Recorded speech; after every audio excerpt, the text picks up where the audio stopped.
सतगुरु जी महाराज, परम सतगुरु जी महाराज, आदरणीय गुरु जी परम पूज्य तीर्थनाथ जी महाराज। अब ना थोड़ा तो बेस पड़ा हुआ इसमें, थोड़ा दूसरा माइक यही है, अंदर माइक यही है। हेलो देखो ना गाना, हेलो, बोली सच्चे दरबार की जय। अभी आपके जो कमेटी के अध्यक्ष हैं, देखो अध्यक्ष का मतलब ये नहीं कि इनको जिम्मेदार बना दिया तो ये जिम्मेदार है। आप हर आदमी इस दरबार में बैठने वाला बराबर के जिम्मेदार हो। क्या समझे? बराबर के जिम्मेदार। कोई ऐसा नहीं है कि एक को जिम्मेदारी दी गई है तो वही जिम्मेदारी निभाएगा। उस आदमी को इसलिए बनाया गया है, जैसे घर में एक मुखिया होता है, गांव में एक प्रधान होता है और देश का एक प्रधानमंत्री होता है। अगर आप कोई से के मन में हो ये जिम्मेदारी लेने के, तो इसकी जगह हम उसको दे देंगे। क्यों भाई?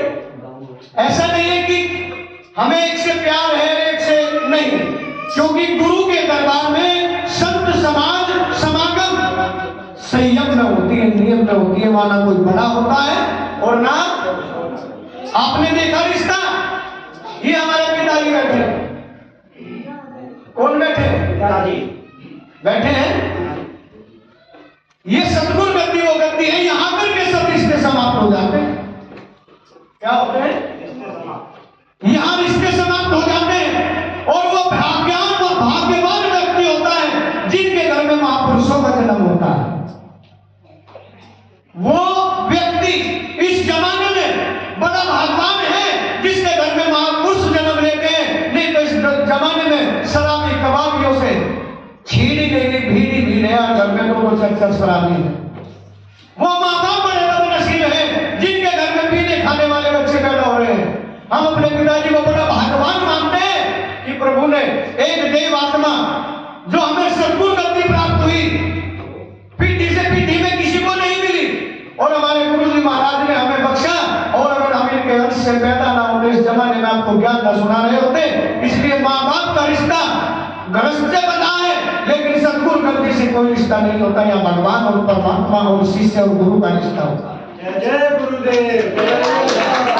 आपने भी देखा होगा वो आए हैं और बैठे हैं, आगे भी ऐसे मिलेंगे, क्योंकि हमने अपने पिता को समझाया और पिता ने हमारी इस गति को भी समझाया।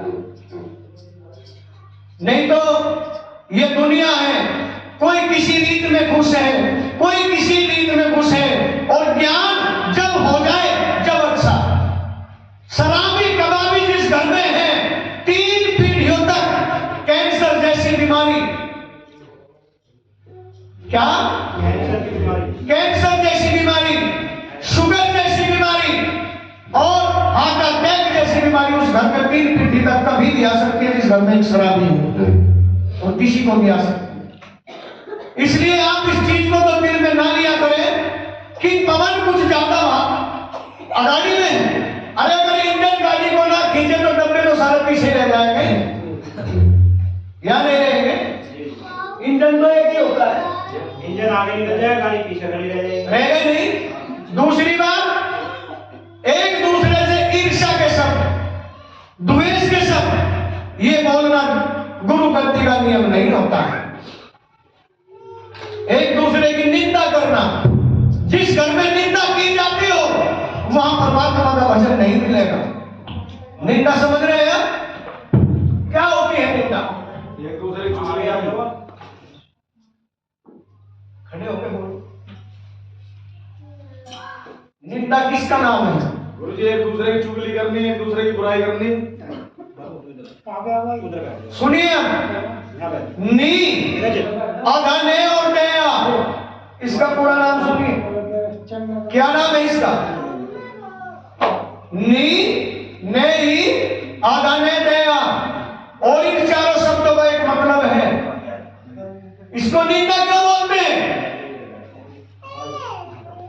निंदा, इसमें छोटी ई की मात्रा लगाई है निंदा में, पहले न और फिर क्या ई, न का मतलब निर्माण और ई का मतलब ईमानदारी और न का मतलब निखार और द का मतलब द्वेष और आ का मतलब आस्तिक। इसका नाम निंदा है। ये नहीं नए पाप का निर्माण करती है निंदा। किसका करती है? नए पाप का निर्माण करती है निंदा। अगर आप झूठ बोल रहे हैं या किसी से चिढ़ रहे हैं या द्वेष कर रहे हैं, समझ लिया आपने अपना एक नया पाप कर्म को जन्म दे दिया इस जमाने में। और उस घर में कहीं भगवान की तो क्या किसी महापुरुष का भी आशीर्वाद नहीं फलता, जिन घरों में निंदा की जाती है। इसलिए आप निंदा को त्यागे, सबसे पहले द्वेष को आप अपने मन में ये लाइए ना कि इतना प्यार हमें भी गुरुवर करे, क्योंकि गुरु तो सबसे बराबर ही करते हैं। कि पहली बार नाम आजमाने हमें, जब शिष्य के गुरु यहाँ बैठ जाते हैं ना और गुरु के शिष्य यहाँ बैठ जाता है तो पुकारने की आवश्यकता नहीं होती, ना फोन की जरूरत होती, तब चाहे तब दर्शन करते। जब तक संस्कार घर में जीवन में नहीं भरोगे तो गुरु गद्दी पे आने का आपका कोई महत्व नहीं है। और जो इंसान इस दरबार में आके भी नशा नहीं छोड़ सकता, फिर इस जमाने में वो किसी चीज को नहीं छोड़ सकता। ठीक है ना? जय गुरुदेव। बुराइयों को त्यागना, बुराई को त्यागना ही गुरु बनाना है।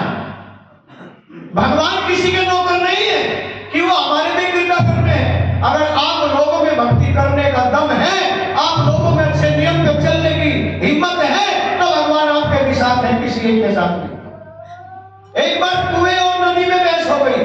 किसमें? कुआं और नदी दोनों में बहस हो गई। नदी बोलने लगी कि मेरा वजूद ज्यादा है, तो कुआं एक जगह ठहरा रहता है। कुएं ने बोला कि तुम्हें ऊपर से चल के नीचे को बहना पड़ता है और तुम्हें प्यासे की प्यास बुझाने के लिए उसके घर जाना पड़ता है, उसके पास जाना पड़ता है, बहती हुई चलती। लेकिन मेरे पास प्यासा खुद आता है अपनी प्यास बुझाने के लिए, और तू ऊपर से नीचे को बहती है, मैं नीचे से ऊपर को चलता हूं।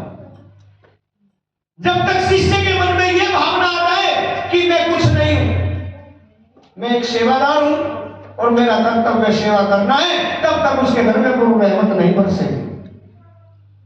समझ रहे हैं आप? उनके घरों में गुरु रहमत नहीं बरसेगी जब तक आपका भाव एक सेवा का भाव, सेवा का मतलब सेवादारी होना चाहिए, एक दूसरे से ईर्ष्या नहीं। जिस मां बाप की इस जमाने में आत्माएं धोखा खा रही है, अपने बच्चों के लिए खुद बुरा बददुआएं निकाल रही है, क्योंकि अगर लड़का गंदे कर्म करेगा तो पिता की आत्मा छीन हो जाती है, और जिसके सर पे पिता का श्राप लग जाता है, 7 जन्म तक वो इंसान कभी पनप नहीं सकता, कभी अच्छी योनियों को प्राप्त नहीं हो सकता। इसलिए अपने माँ बाप का दिल मत दुखाया करो। गुरु दरबार आओ या ना आओ, लेकिन अपने घर आया अतिथि की और अपने बेटे माता पिता की सेवा जरूर करें। इन मूर्तों का तो हमें पता नहीं क्या बोलती है नहीं, लेकिन हम कहते हैं कि हमारी परमात्मा से बात हो चुकी है, हमारी आप सबकी भी हो चुकी है, लेकिन आप भूल चुके हो, हमें याद है।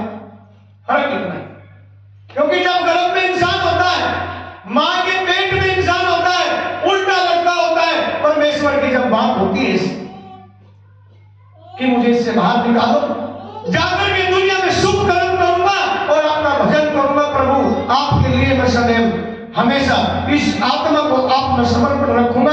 और ये इंसान बाहर आकर के भूल जाता है कि मैं दुनिया में लेने क्या आया, है ना? हर किसी की बात होती है परमेश्वर से, बस इतना ही फर्क है कि आप काम क्रोध मद लोभ मोह 5 चोरों में फंस करके भूल गए हैं, और संत लोगों को वो याद है, इसलिए वो संत है और इसलिए वो दुनिया को दे रहे हैं। इसलिए सभी अपने जीवन को ना भूलो कि भगवान ने हमें क्यों भेजा है और हम जमाने में क्यों आए हैं, किस लिए आए जमाने में। भजन किसका नाम है? भजन किसको कहते हैं? क्या चीज है भजन? आपने कभी अपनी मंदिर में, कोई मस्जिद में जाता है, कोई गुरुद्वारे में जाता है, क्या आपने कभी भगवान से मुलाकात होगी देखी है किसी की? जवाब दिया आपको भाई। या जो 5 वक्त की नमाज मुसलमान भाई पढ़ता है उसको अल्लाह मिलता देखा है? देखा है। लेकिन हम तो रोज देखते हैं ये सोशल मीडिया भरा पड़ा है भक्तों से, किसी के बालाजी, किसी के कारी, किसी के कोई हजारों कनेक्ट में ऐसे बिल्कुल एकदम। अरे जब सारे देवता जमीन पर आकर के मिल रहे हैं, फिर ये कोरोना जैसी बीमारी दुनिया में क्यों? फिर भाई भाई का क्यों नहीं है? पिता पुत्र का क्यों नहीं है? फिर ये शराब पल्ले बन के इस दुनिया में क्यों नाच रही है? ये जो शराब घर घर में घुस गई, जब सारे देवता जमीन पे अवतार ले चुके, फिर इन घरों में क्यों आनंद है? भगवान का काम तो विनाश को नष्ट करना है, क्योंकि परमात्मा का अवतार कभी होता ही नहीं। वो तो निराकार है, वो कभी जन्मता नहीं, वो अजन्मा है, अविनाशी है। उसने कभी जन्म नहीं लिया, उसने लोगों को जन्म दिया है ना? ऐसा है या नहीं? लेकिन आदमी की आदमी से रोज मुलाकात होती है। भगवान कहते हैं कण कण में मैं बसूं, कण कण में मेरा नाम। क्या कहते हैं? कण कण में मैं बसूं, कण कण में मेरा नाम, और सारी सृष्टि घूम लिए जिंदा मेरा नाम। वो जिंदा नाम है जो शब्दों से बजा जाता है, वो किसी को दिखता नहीं, वो अनुभव करने की चीज है। आत्मा सो, आपकी आत्मा ही आपके अंदर उस परमात्मा का रूप है। भजन द्वारा इसको खोजना होता है, इसको साफ करना होता है। जैसे गाड़ी चलते समय कोहरा पड़ जाए तो शीशे से दिखना बंद हो जाता है, ड्राइवर जब उसको साफ कर देता है तो सामने ठीक दिखता है। ठीक उसी तरह इंसान की आत्मा पे मोह, काम, क्रोध, लोभ और अभिमान ये वश कर चुका है। ये कोहरा इस आत्मा पे चढ़ चुका है। मोह क्या करता है? मोह तीन चीजों को जन्म दे देता है। पहली इच्छा, किस चीज की? हमारे घर में बेटे ने जन्म नहीं लिया तो इच्छा क्या बनी? कि बेटा हो जाए। और बेटे के लिए क्या है? मोह, है ना? मोह से किस चीज का जन्म हुआ? इच्छा का। और इच्छा ने किसका जन्म किया? अधर्म का। अगर एक शराबी की इच्छा पूरी ना हो तो चाहे किसी की बुद्धि के टायर बेचने हो, लेकिन दारू पीनी पड़ेगी। इसी इच्छा ने जन्म किया किसका? अधर्म का। और अधर्म नाश करता है इंसान का। जहां अधर्म होता है वो घर कभी आबाद नहीं हुआ करते, और ना उस घरों में कभी परमात्मा का आशीर्वाद मिला करता। जगह जगह भटकने से अच्छा है कि आप यहां आने से भी अच्छा है कि आप अपने घर को संभालो। गुरु दरबार लेने क्या आ जाता है? गुरु दरबार खाली ये लेने नहीं आ जाता कि मैं भी आया, मैं भी आया, मैं भी आया। एक बार आप आ जाते हैं, एक बार दूसरा नहीं आए, कोई मजबूरी हो जाए। लेकिन जब तक शिष्य के मन में ये भावना हो जाए कि गुरु की वाणी मुझे लेनी है और गुरु का सत्संग सुनना है और गुरु वचन पे चलना है, जब तक इस जीव का कल्याण नहीं होगा इस जमाने में। क्योंकि कुछ दिन को इस जमाने में आए हो, ठीक है ना? कुछ दिन को, हर दिन आखिरी समझ करके जियो। हर दिन आखिरी समझ कर जियो। पता नहीं कल हो या ना हो, इसलिए अपने परमात्मा को मत भूलो, अपने भगवान को मत भूलो। भक्ताई को जन्म देना कोई भक्ति नहीं, और भक्ति से इस जग का कल्याण हो जाता है। ये परमात्मा की रूहानियत है। सतगुरु शब्दों पे ध्यान देने वाला पाप होता है। सब पढ़ी पढ़ाई धूल है जो पढ़ के अमल किया।